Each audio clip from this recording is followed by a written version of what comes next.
আসসালামু আলাইকুম, সবাইকে স্বাগতম। যশোরের স্পেশাল ভুড়ি ভাজি কিভাবে তৈরি করতে হয় আজ সেটা দেখিয়ে দিব। চলুন দেখে নেওয়া যাক কি কি লাগছে। গরুর ভুড়ি কুচি 1.5 কাপ, আগে থেকে লবণ হলুদ ও সামান্য গরম মশলা দিয়ে সিদ্ধ করে নেওয়া। রসুন কুচি 1/2 কাপ, পেঁয়াজ কুচি 1 কাপ, 2টা গোলমরিচ, 2টা লবঙ্গ, পরিমাণ মতো লবণ, 1/2 চা চামচ হলুদের গুঁড়া, 3-4টা শুকনো মরিচ, 1টা তেজপাতা। কড়াইতে তেল দিয়ে দিয়েছি। তেলটা গরম হয়ে আসলে সবগুলো উপকরণ একবারে দিয়ে দিব। যেহেতু গরুর ভুড়িটা আগে থেকে সিদ্ধ করা, সেজন্য সবগুলোই একসঙ্গে দিয়ে দিব।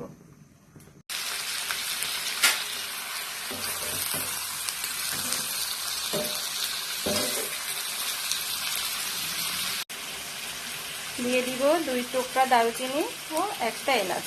রান্না করছি যশোরের স্পেশাল ভুড়ি ভাজি।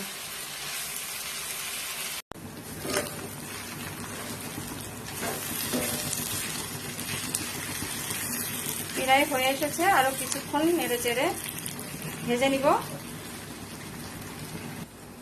রান্নাটা শেষ, এবার চুলা থেকে নামিয়ে নিব।